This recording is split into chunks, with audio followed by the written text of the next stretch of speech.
If your life were a book and you were the author, how would you want your story to go? That's the question that changed my life forever. Growing up in the hot Las Vegas desert, all I wanted was to be free. I would daydream about traveling the world, living in a place where it snowed, and I would picture all of the stories that I would go on to tell. At the age of 19, the day after I graduated high school, I moved to a place where it snowed, and I became a massage therapist. With this job, all I needed were my hands and my massage table by my side, and I could go anywhere. For the first time in my life, I felt free, independent, and completely in control of my life. That is, until my life took a detour. I went home from work early one day with what I thought was the flu, and less than 24 hours later, I was in the hospital on life support with less than a 2% chance of living. It wasn't until days later, as I lay in a coma, that the doctors diagnosed me with bacterial meningitis, a vaccine-preventable blood infection. Over the course of 2.5 months, I lost my spleen, my kidneys, the hearing in my left ear, and both of my legs below the knee. When my parents wheeled me out of the hospital, I felt like I had been pieced back together like a patchwork doll. I thought the worst was over until weeks later when I saw my new legs for the first time. The calves were bulky blocks of metal with pipes bolted together for the ankles, and a yellow rubber foot with the raised rubber line from the toe to the ankle to look like a vein. I didn't know what to expect, but I wasn't expecting that. With my mom by my side and tears streaming down our faces, I strapped on these chunky legs and I stood up. They were so painful and so confining that all I could think was, how am I ever going to travel the world in these things? How was I ever going to live the life full of adventure and stories as I always wanted? And how was I going to snowboard again? That day, I went home, I crawled into bed, and this is what my life looked like for the next few months. Me passed out, escaping from reality, with my legs resting by my side. I was absolutely, physically, and emotionally broken.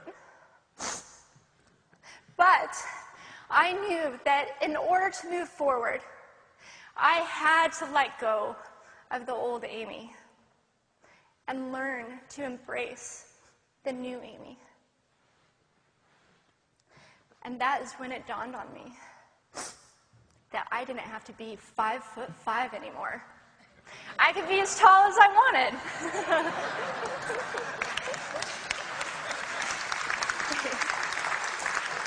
Or as short as I wanted, depending on who I was dating. And if I snowboarded again, my feet aren't going to get cold. And best of all, I thought, I can make my feet the size of all the shoes that are on the sales rack. And I did. So there were benefits here.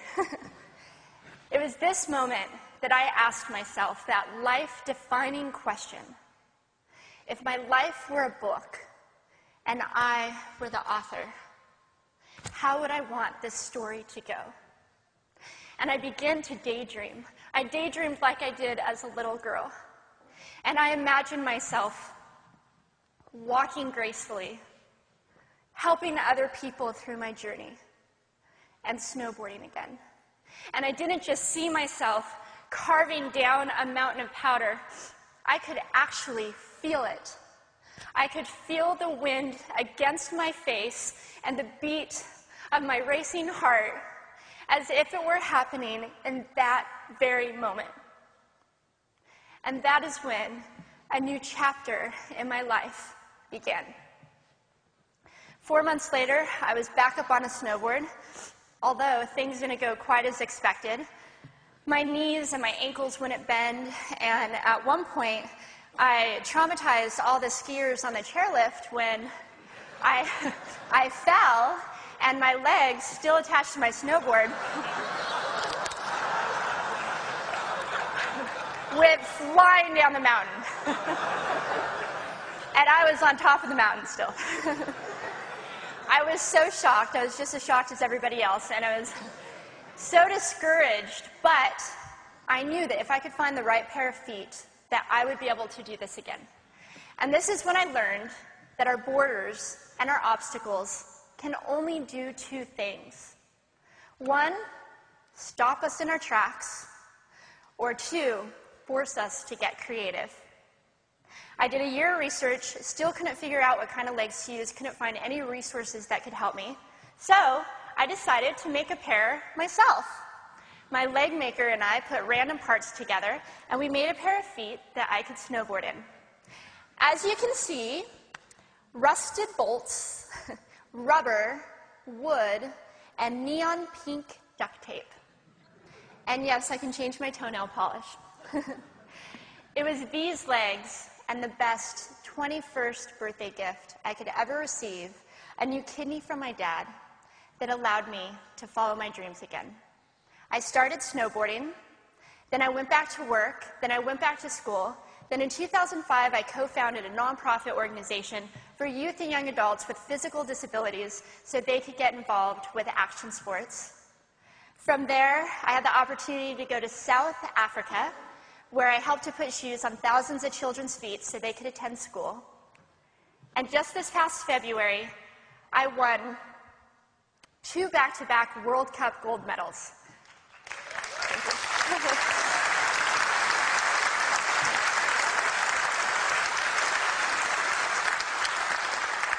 Which made me the highest-ranked adaptive female snowboarder in the world. 11 years ago, when I lost my legs, I had no idea what to expect. But if you asked me today if I would ever want to change my situation, I would have to say no. Because my legs haven't disabled me. If anything, they've enabled me. They've forced me to rely on my imagination and to believe in the possibilities. And that's why I believe that our imaginations can be used as tools for breaking through borders. Because in our minds, we can do anything, and we can be anything. It's believing in those dreams and facing our fears head on that allows us to live our lives beyond our limits. And although today is about innovation without borders, I have to say that in my life, innovation has only been possible because of my borders. I've learned that borders are where the actual ends, but also where the imagination and the story begins. So the thought that I would like to challenge you with today is that maybe instead of looking at our challenges and our limitations as something negative or bad, we can begin to look at them as blessings. Magnificent gifts that can be used to ignite our imaginations and help us go further than we ever knew we could go. It's not about breaking down borders. It's about pushing off of them and seeing what amazing places they might bring us. Thank you.